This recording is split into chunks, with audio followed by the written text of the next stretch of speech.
दोस्तों, मैं आपकी दोस्त श्रुति हूँ। मैं तुम्हें एक धार्मिक कथा सुनाऊंगा जो तुम्हारे हृदय को छू जाएगी। मैं हर बार आपके पास एक नई कहानी लेकर आऊंगा। आज मैं आपको भगवान भोलेनाथ के त्रिशूल की कहानी बताऊंगा। अगर आपको यह पसंद आए तो सब्सक्राइब करने के साथ साथ लाइक, कमेंट और शेयर करना न भूलें।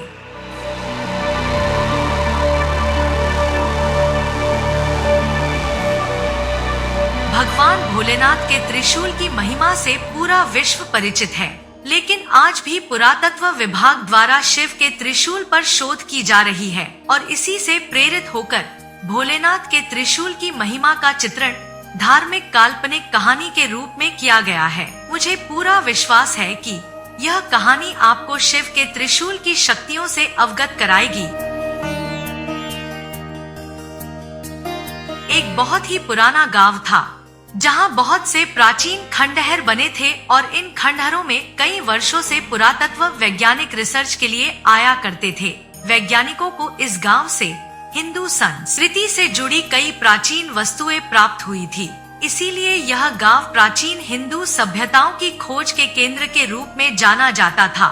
लेकिन उनकी खोज अभी तक अधूरी थी, क्योंकि वह धार्मिक ग्रंथों में बताए गए अस्त्र शस्त्रों की खोज में लगे हुए थे। एक बार उसी गांव के मैदान में बच्चे फुटबॉल खेल रहे होते हैं। अचानक उनकी फुटबॉल एक गड्ढे के अंदर चली जाती है। गड्ढा काफी गहरा था, इसलिए बच्चों की हिम्मत उस गड्ढे के अंदर जाने की नहीं हो रही थी।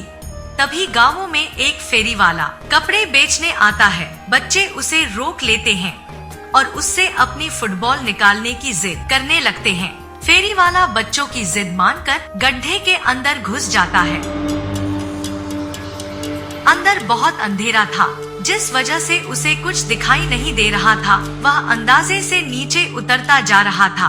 अचानक उसका पैर फिसल जाता है और वह गड्ढे के अंदर जाकर फंस जाता है। फेरी वाला दर्द से चीख उठता है और उसकी आवाज सुनकर आसपास के लोग गड्ढे के पास जमा हो जाते हैं और सभी उसे निकालने की कोशिश करने लगते हैं। फेरी वाला किसी चीज से अटक गया था और उसके पैर की हड्डी टूट चुकी थी, जिसके कारण वह खड़ा नहीं हो पा रहा था। उसे निकालने के लिए सरकारी बचाव दल को बुलाया जाता है।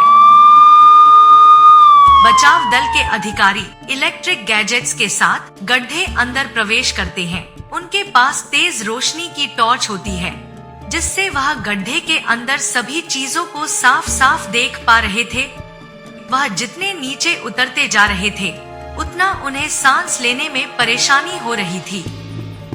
जैसे ही वह फेरी वाले के करीब पहुंचते हैं, फेरी वाला एक बहुत बड़े लोहे के स्तंभ में फंसा होता है।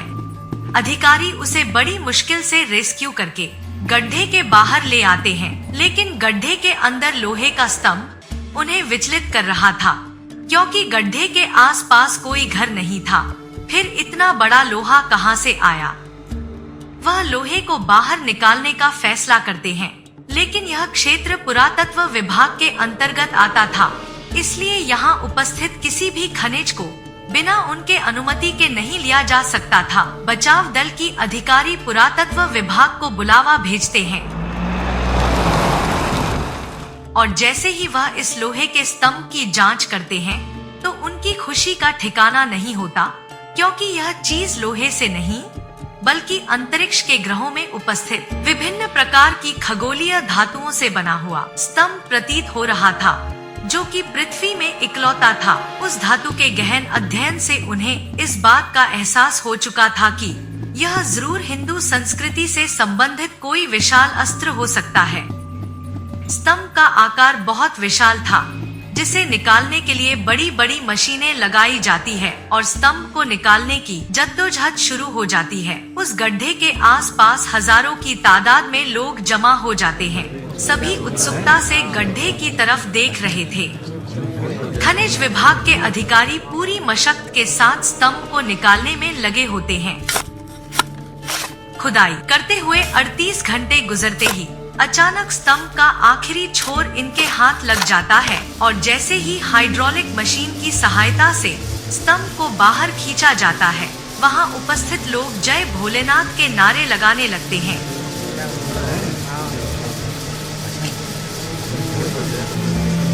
क्योंकि यह स्तंभ भोलेनाथ के त्रिशूल की तरह प्रतीत हो रहा था, जिसकी पुष्टि पुरातत्व वैज्ञानिकों द्वारा की जाती है। वैज्ञानिकों के हाथ में बहुत बड़ी सफलता लगती है, क्योंकि वह हिंदू संस्कृति के प्रतीकों का शोध कई वर्षों से कर रहे थे और उन्हें आज तक इतना बड़ा जीता जागता उदाहरण नहीं मिला था। लेकिन आज उनकी यह खोज पूरी हो चुकी थी।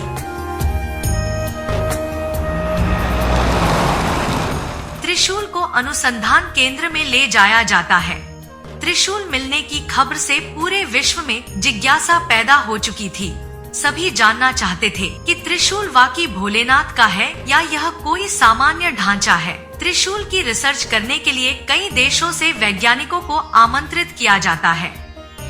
सभी अपने अपने स्तर से त्रिशूल की कई पैमानों में जांच करते हैं और जब फाइनल रिपोर्ट आती है तो वैज्ञानिकों में खुशी की लहर दौड़ पड़ती है, क्योंकि यह हजारों वर्ष पुराना भोलेनाथ का ही त्रिशूल लग रहा था। क्योंकि इससे जुड़ी जानकारियां इस बात को प्रमाणित कर रही थी कि यह पृथ्वी में उपस्थित किसी भी धातु से नहीं बना था, बल्कि अंतरिक्ष में उपस्थित विभिन्न प्रकार की चट्टानों के मिश्रण से इसका निर्माण हुआ था, जो कि अपने आप में अद्भुत अकल्पनीय था। वैज्ञानिक त्रिशूल मिलने की खुशियां मना रहे थे। अचानक प्राकृतिक वातावरण बदलने लगता है।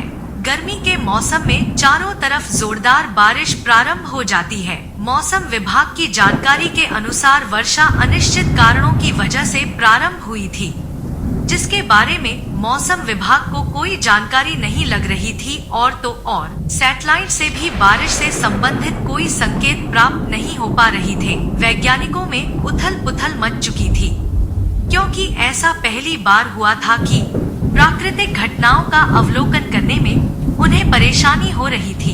उन्हीं वैज्ञानिकों में एक ऐसे भारतीय वैज्ञानिक भी थे जो धार्मिक ग्रंथों की जानकारी रखते थे। तभी उन्हें अंदेशा होता है कि शायद इस त्रिशूल की वजह से मौसम का परिवर्तन हुआ है। वह सभी से कहते हैं, कहीं ऐसा तो नहीं कि यह त्रिशूल जिस जगह पर उपस्थित था उसी वजह से प्राकृतिक संतुलन बना हुआ था और हमने त्रिशूल को उसकी जगह से हटाकर इस संतुलन को बिगाड़ दिया। भारतीय वैज्ञानिक की वजह से त्रिशूल के बारे में बहुत सी जानकारियां इकट्ठा हुई थी, इसलिए सभी वैज्ञानिक इनकी इस बात को गंभीरता से लेते हैं और त्रिशूल को वापस उसी जगह ले जाने का फैसला करते हैं जहां से वह इसे निकाल कर लाए थे और दोबारा मशीनों की मदद से त्रिशूल को उठाने का प्रयास किया जाता है।